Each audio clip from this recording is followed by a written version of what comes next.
안녕하십니까. 오동진 고기대 크랭크인입니다. 저는 오랜만에 뵙습니다. 지난주에는 계속 고기대 기자가 계속 했죠. 네, 읽었습니다. 네, 오늘 이제 보시는 것처럼 이한규 감독 모셨습니다. 네. 이번 달에 가장 화제작이 미혹이죠. 네, 미혹.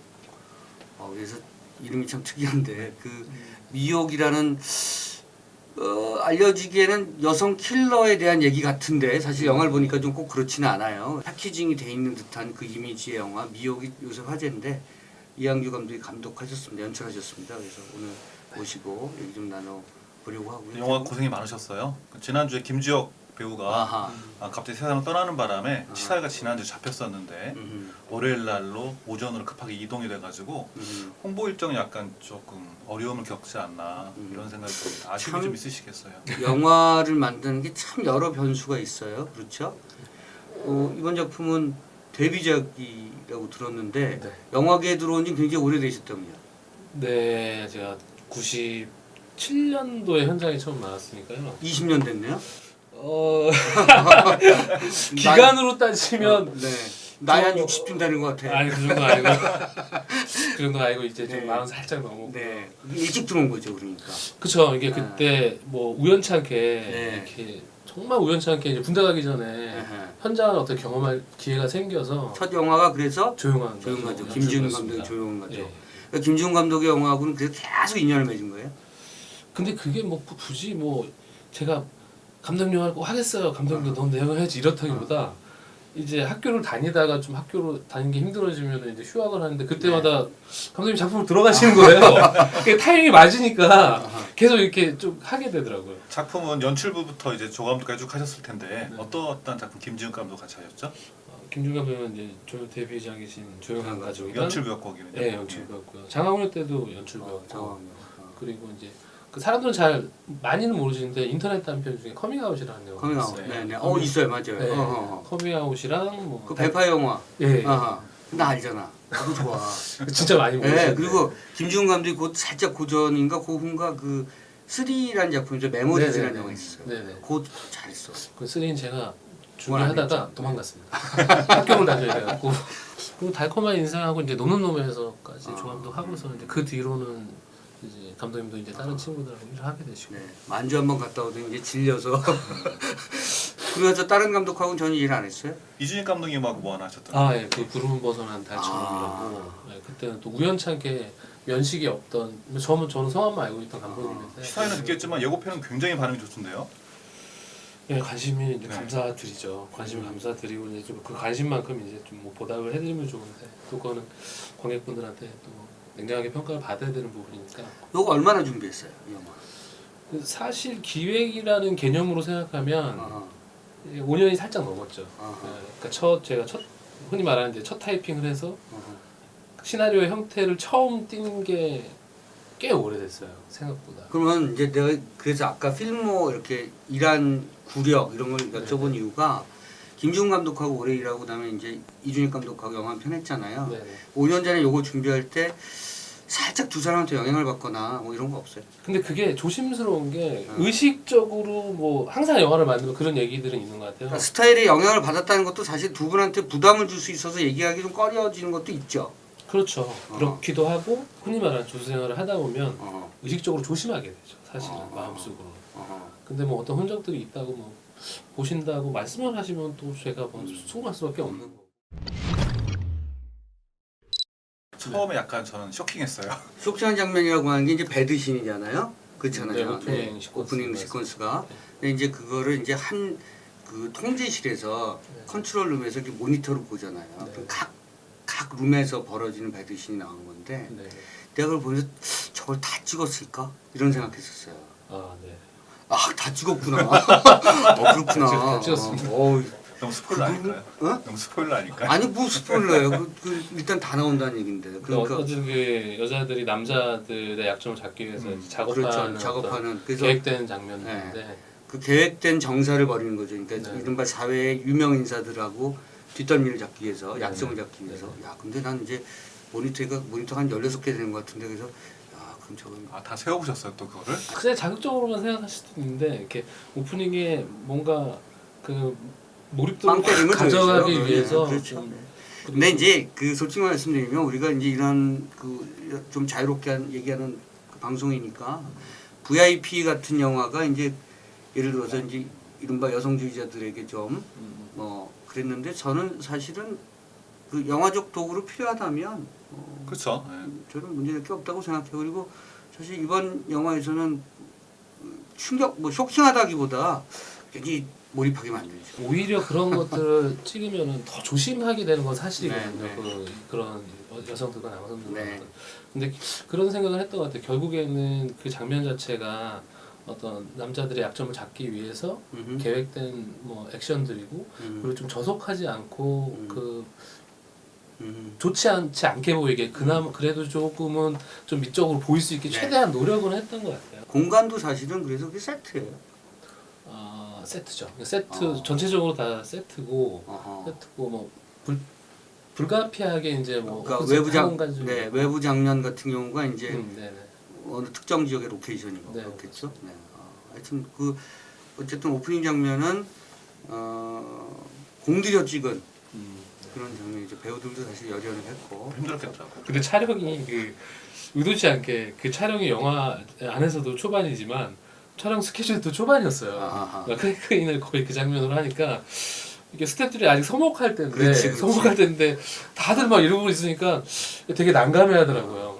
그런 장면 좀 자신 좀 친해진 다음에 네, 촬영이 무르익은 다음에 좀 찍어야 이제 돼요. 아무튼 그 궁금한 거는 영화 제목 네. 아름다울 미자의 구수록자 맞나요? 한자로. 근데 이제 그 뜻이 음. 가진 의미가 있지 않을까라고 영화를 보면 생각을 했는데 어떤 의미로 제목을 정하셨나요? 제목은 이제 미혹이라는 이름으로 그리고 영재는 저희가 뭐 스페셜 레이디라는 제목이고 아시는 분은 아시겠지만 이게 꽤 긴 시간 동안 이제 소중한 여인이라는 제목으로 워킹 타이틀이 가제가 있었고요. 제목을 결정하는데도 조금 시간이 걸리긴 했는데 그거를 뭐 예를 들면 미혹이라는 이름을 고유명사로서 영어나 아니면은 어떤 한자어를 제시하지 않은 거는 실체적으로는 뭐 영화 보셔서 아시겠지만 뭐 그 이름을 좀 감추고 뭐 지우고 살고 싶은 한 연현정이라는 인물의 뭐 과거 이름이거나 그녀의 진짜 이름일 수도 있는데 또 뭐 생각해 보면 흔히 뭐 이렇게 영화에서는 관객들은 잘 몰라줘도 저희들끼리만 하는 것들이 있잖아요. 그래서 좀 그 미혹이라는 이름 자체도 그렇고 뭐 그 현정이라는 인물의 뭐 삶이랄까 뭐 인생이 좀 아름답지만 좀 잔인한 지옥에 놓여져 있는 입장일 수도 있겠다. 뭐 그런 의미로 단순하게 그냥 본명만으로 생각했다면 미혹이라는 제목을 던져놓지는 않았을 것 같고요. 제목은 잘 뽑은 것 같아요. 저는 그래서 호기심을 유발시켜요. 아까 그 영화 보고 나서 하셨던 얘기 있잖아요. 파무파탈 이야기인데 사실 어찌 보면 오목파탈 오목파탈이다. 이야기. 약간 일맥상통한 얘기를 하는 것 같은데요. 근데 영화가 이제 전사를 좀 건너뛴 면이 있어요. 그러니까 이들이 이 영화 속에 세 명이죠. 사실은 그죠? 네. 이희준 씨 빼고 네. 그러니까 원래 이제 보스가 있는데 이 세 명이 전사가 있는 거죠. 이들의 전사는 사실은 단순하게 조직 간의 상하 관계 또는 서열 관계로만 엮여져 있거나 얽혀 있는 게 아니고 개인적 관계인 거죠. 사실 삼각 관계예요. 그렇죠? 삼각 그 불륜 애정 치정 로맨스죠. 사실은. 그리고 이 세 명 모두 변하고 싶은 사람들이죠. 그 변하고 싶은 지점에서 서로 충돌하는 것에 대한 이야기입니다. 그러니까 저는 그 지점은 굉장히 그 매력적이라고 생각했어요. 그 홍보 전략을 감성 느와르 이런 식으로도 정했다고 하더라고요. 그거 예전에 김지훈이 달콤한 인생에서 한번 써본 거 같아요. 써먹었나요? 김준 감독이 거기는 우아한 느와르인가 뭐 어쨌든 뭐 그랬죠. 네, 우아르라고 우아르인가 뭐 우아르. 그랬었죠. 네. 그때 당시. 근데 그 삼각 관계라고 말하기도 그렇지만 그냥 저는 되게 그렇게 생각은 했던 것 같아요.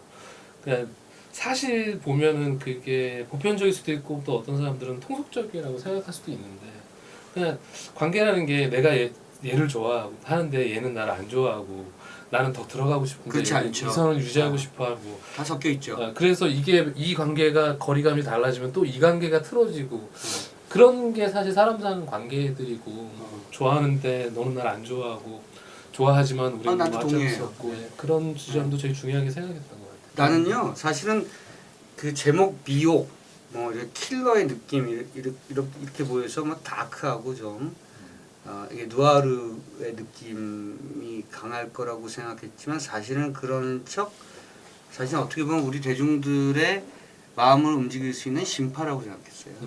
이 영화를 할 때는 김혜수 씨를 또 빼놓을 수 없을 것 같은데 네, 그렇죠.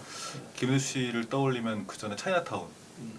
또 다른 작품이지만 김옥빈의 악녀 약간 이게 궤도가 연결 지점들이 있는 것 같아요. 특히나 이제 김혜수 씨 연기를 보면서 차이나타운을 많이 비교도 할 것 같은데 그런 부담감이 당연히 감독 입장에서 있었을 것 같은데요. 사실은 뭐 차이나타운, 뭐 악녀, 네. 그 해선배님 하신 뭐 시그널, 아하. 뭐 요즘 가끔 뭐 마트웨 블론드 얘기도 나오더라고요. 아.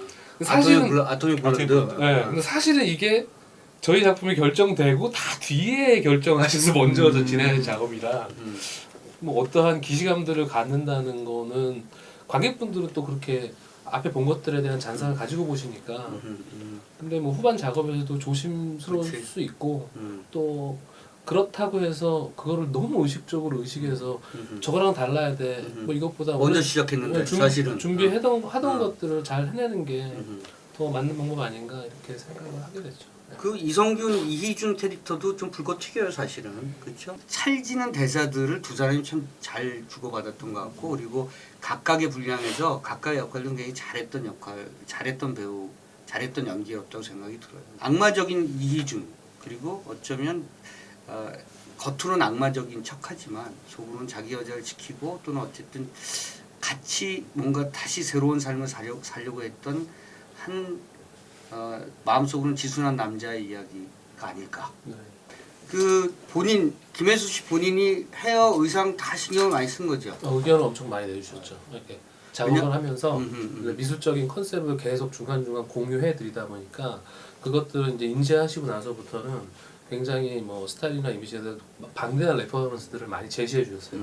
그래서 저는 그 중에서 출연해서 선택만 하면 되는. 아주 좋았겠네요. 네, 그래서 좀 수월했죠. 이번 영화에서는 욕심을 낼 만하던데요. 워낙 잘못하면 캐릭터가 멋있게 나오니까. 네, 잘못하면 과해지거든. 의상도 그렇고 오버해질 수가 있어서 본인이 사실 굉장히 스스로 신경 써야 될 부분이긴 한 것 같아요. 근데 헤어는 약간 난 좀 과하다고 느꼈어. 여기 이렇게 좀 밀고. 네, 아니 그 색깔이 그리고 또 특히 색깔이. 근데 그건 뭐 제 성향일 수도 있는 것 같은데 그게 전체적이라기보다 이 작품에서는 조금 그런 부분들을 조금씩 과감하게 가봐도 좋지 않을까 이런 생각을 가졌고 사실 칼라는 흔히 말하는 칼라에 대해서 되게 고민을 많이 하셨는데 제가 그걸로 하자고 했거든요. 색깔은 뭐 어쨌든 뭔가 그 직업적으로 갖고 있는 인물의 세트 환경적인 세팅이 그런 걸 해도 될 만한 외피적인 직업을 갖고 있기도 하고 뭐 어쨌든 느와르라는 장르 안에 뭐 여자 인물이 메인 캐릭터로 서 있는데 뭔가 하얀색의 이미지가 툭 떠 있는 것 자체가 굉장히 포커싱이 될 것 같아요. 그래서 아토믹 블론드 이제 샤를리즈 테론과 비교할 등가 만하네요. 비교가 되는 거죠. 그거는 가발이고 저희는 같아요. 뭐 김혜수 씨 그리고 나이가 비슷해 여배우가. 그런가요? 네네. 그러니까 이제 액션이고 지금 뭐 비슷하니까 이제. 김혜수 씨도 캐릭터 욕심낼만 하지만 이성균 씨도 기존에 맡았던 캐릭터랑 많이 달라요. 그래서 아마 배우들이 촬영하면서 재미를 많이 느꼈을 것 같아요. 재미도 있고 또 뭐 이렇게 부담도 있고 이렇게 낯선 모습들을 찾아간다는 게 뭐 서로 노력해야 되는 부분이니까. 근데 저는 되게 마음이 많이 갔어요. 사원이라는 인물과 캐릭터에. 왜냐면 가장 현실적 캐릭터예요. 그리고 뭐 그 전에 드라마 같은 곳에서 보여줬던 뭐 흔히 말하는 멜로적 감성을 갖고 있는데 그게 조금 삐뚤어지고 미성숙한 모습으로 나오는 호두다 보니까 관객들에게 조금 조심스럽게 다가갈 수 있지 않을까. 아니 제가 말씀드린 것처럼 사실은 조직에서 굳은 일 다 했고 보상 좀 받아야 되는데 인정해주지 않는 데다가 내가 좋아하는 여자인데 보스 여자고 나도 이제 나이 먹어가고 있고 사실은 그게 꼭 마피아 이런 쪽에서만 얘기 나오는 게 아니고 지금 언론사에서도 그래요. 뭐 굳은 일 다 했는데 뭐 남자 다 그렇죠. 그냥 다 그런 거예요. 그러니까 가장 사실은 현실적인 캐릭터가 이성균 캐릭터예요. 영화 전체를 봐서는 임 실장이 영화를 다 끌어가잖아요. 그렇죠. 마음의 뭐 자꾸 사고를 치니까 심경의 변화로 시작이 돼서 그럼 파국까지 다 이어지는 게 다 임 실장이 이제 이야기를 끌어가는 거라 이성균 씨가 찍으면서 재미도 많이 있었을 것 같고 자기 변신을 위해서 감독님과도 얘기도 많이 나눴을 것 같아요. 특히 어떤 고민을 많이 했었나요, 이성균 씨는? 성선배님은 어쨌든 이렇게 해보지 않은 것에 대한 것들이기 때문에 이게 처음에는 낯설함이 있었던 것 같아요. 근데 이제 어느 순간은 그냥 탁 몰입해서 쭉 가시더라고요. 그리고 뭐 그 인물이 갖고 있는 게 뭐 아까 농담처럼 뭐 남자들 다 그렇다고 뭐 그냥 얘기는 드렸지만 되게 쉬운 거잖아요. 좋아한다고 말하면 되는데 그걸 못하는 그치.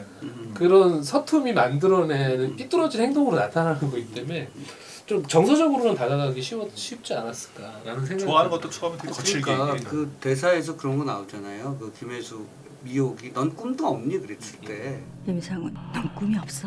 꿈? 나한테 너 말고 무슨 꿈이 필요해?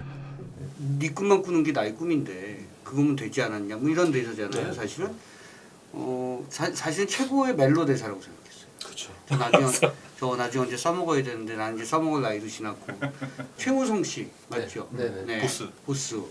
그분은 원래 좀 험악한 연기를 좀 많이 하셨는데 이번엔 좀 차분한 연기로 가셨어요. 그래서 좀 반전 캐스팅이다 이런 생각이 좀 드는데. 그 캐스팅할 때 사실 이런 제일 주안을 뒀던 거는 이런 거였거든요. 보스이자 아버지이자 뭔가 거친 삶을 좀 정리하고 싶어하는 뭐 그런 거 뭐라 그래야 될까? 그런 모습을 좀 같이 갖고 있는 어떤 인물이어야 되니까. 알파치노죠. 그러니까 대부 3에 이제 좀 벗어나려고 이제 하는데 자꾸 땡기는 거잖아요. 그렇죠? 인생의 저 뭐랄까요? 퇴조기에서 좀 삶을 정리하려고 하는 남자죠. 이번 영화에서 그렇게 나긋나긋한 대사를 하는 거가 거의 처음인 것 그러니까 같아요. 저도 익숙하지 않았어요. 욕도 안 하잖아요 이번에. 그죠. 그냥 그런 인물이면 좋겠다. 그러니까 보스의 품이랄까, 뭐 카리스마도 있으면서 결국에는 뭐 삶을 정리하고 싶어하는, 그러니까 평범해지고 싶어하는 그런 모습이 담겨 있어야 되니까 사실 이전에 어떤 드라마에서 보여줬던 이미지와 그 이전에 또 영화에서 보여줬던 강렬한 캐릭터들의 모습이 다 있었으니까 그것들이 다 캐치될 수 있지 않을까, 뭐 이런 생각에 최무성 선배님께 역할을 부탁드렸던 것 같아요. 좋은 배우죠. 최무성 씨 참 좋은 배우예요. 네. 근데 영화 초반에 보면 그 보스가 나는 절대 우리 구역에서 총하고 약은 안 된다. 네네네. 근데 총이 뒤에 등장을 해요. 그것도 임실장이. 네, 그래서 네, 네. 저게 약간 그 의도한 설정인가. 그러니까 그 경계를 넘어선 거잖아요. 그렇죠. 필요했던 거죠. 우리들만의 구역에서 총과 약은 아닌데 임실장이 그걸 넘어서 총을 들고 하니까 요즘은 그래도 이제 어떤 총기 화기류의 등장에 관대하시잖아요. 옛날에 비하면. 그래서 조금 쉽게 들어갈 수 있었죠. 네, 그 총이라는 선택은. 원래는 뭐 그런 장면도 생각한 게 있었어요. 뭔가 인터넷으로 주문을 해서 뭐 불법 무기를 상훈이 이렇게 갖고 있었는데 뭐 이런 것도 있고. 근데 구체하게 설명 안 해도 그렇죠. 이제는 좀 뭐 받아들일 수 있는 거예요. 영화적 비약 네. 뭐 저로 이제 저 용서될 수 있는 거죠. 그 앞에 설명하지 않더라도 그렇죠. 네. 저는 그 다이아몬드를 네네. 이제 누가 선물하려고 미국한 선물하려고 그러니까 임실장하고 보스가 고르잖아요. 임 실장이 골라주잖아요. 이게 골라주고 좋다고. 그리고 또 한참 또 얘기하더니 이거 안 고르고 옆에 걸 사자. 자기가 원하는 그쵸. 거. 그러니까 굳이 왜 그러려면 왜 물어봐? 이게 이미 알고 있었을 그렇죠. 거야. 임실장이 좋아한다는 거를. 그 중간 대사는 이거죠. 우리가 몇 년 됐지. 뭐 이거죠. 사실 그 장면에 약간 장난 같은 것도 있는데, 뭐 이거 좋은데요, 막 이렇게 상훈이 가르치잖아요. 근데 가르치는 반지가 사람들이 그 샷으로 이렇게 저거일 거다라고 예측을 하는데 사실 가르쳐 주진 않거든요. 아 그랬었나요? 네, 아. 그렇지. 사람 어떤 분들은 이 왼쪽 보이지 걸로 않는구나. 인지하고 아하. 어떤 분들은 이쪽 걸로 인지를 하고 어떤 분들은 이렇게 뭐 두 개 중에 이렇게 인서트에 아하. 어떤 분들은 남아 있는 걸로 인식하고 어떤 분들은 아하. 빼간 걸로 인식하고. 근데 감독님 무대 넘어갔네. 그죠? 그러니까 다르게 반응을 하시는데 좀 그랬으면 좋겠다는 생각이 들었어요. 아 약간의 그 트릭이 그 있는 장면이 있었네요. 네. 근데 나중에 그 이성윤 씨가 이렇게 반지를 주잖아요. 그 네. 김혜수 씨한테. 네. 거기서 고른 반지입니까? 그 반지는 그러니까 이게 재밌더니까요. 그 반지는 그 연결된 반지 같아 내가 봤을 때. 네. 나도 반지 준다. 그렇죠. 연결됐었을 거예요. 그 반지는 상훈이 자기가 이제 고른 반지인 거죠, 그렇겠죠. 사실. 네. 근데 여기선 반지가 이 영화에서 중요합니다. 네, 어쨌든 몇 개 있어요? 두 남자 반지, 모두 틱하는 거 뭐예요 이거? 약상자? 약병? 약통. 약통? 약통. 총? 그렇죠. 몇 가지의 그 메커핀이네요. 이준 씨와 김혜수 씨가 수조 씬에서 맞붙는 씬이 있는데 네. 그 장면에서 김혜수 씨가 굉장히 좀 뭐랄까 좀 클로즈업도 들어가고 되게 강렬하게 나오더라고요. 그래서 그 장면이 어찌 보면 그 영화의 캐릭터를 상징적으로 드러낸 장면이 아닌가 생각이 들었는데 네. 어떤 장면으로 그 설정이 됐었나요? 그 수조에서의 그 어떤 표정과 담배와 사실 이런 것들이 대사까지. 예, 대사까지 다 포함해서 사실 그 이미지가 사실 출발했거든요. 이 이야기 자체를. 왜냐면 이제 그런 모습을 보고 싶었으니까 그런 모습을 뭐 본 적이 없으니까 제가 개인적으로 본 적이 없기 때문에 보고 싶다는 욕망 때문에 뭐 이야기가 태도가 된 것도 있고 그리고 또 그게 굉장히 그게 마초적으로 느껴질지도 모르겠지만 아까 뭐 까만바탈, 온무바탈 얘기도 해주셨는데 그렇다기보다 뭔가 전복된 관계를 좀 이렇게 드러내는 한 샷이기 때문에 담배도 빼고 꼴초한테 담배도 안 주고 그리고 담배를 달라는데 담배조차 주지 않는 무정한 표정과 뭐 단호함과 그리고 저는 평상시에 욕을 안 하거든요. 근데 욕을 안 하는데 가끔 욕이 주는 어떤 그 시원함이 있죠. 쾌감들이 네. 있다고 하더라고요. 이제는 40대 감독의 시대라고 생각합니다. 올해 또 신인 감독이 시대였어요. 그렇죠. 네. 마지막 데뷔를 장식하시는 걸로. 그러니까 지금 40대 감독의 시대고 그렇다면 새로운 40대 감독의 탄생을 보는 듯한 그런 느낌이 들어서 여러분께서 이 영화 미역 기억해 주시면 좋을 것 같습니다. 앞으로 이제 쭉 영화를 만들 거기 때문에 기대해 주시고 지켜봐 주시면 좋겠습니다. 오늘 나와주셔서 감사하고요. 아 제가 감사합니다. 영화 이후에 개봉 이후에 네. 또 만나 뵙길 희망하겠습니다. 감사합니다. 네. 고맙습니다. 맞습니다.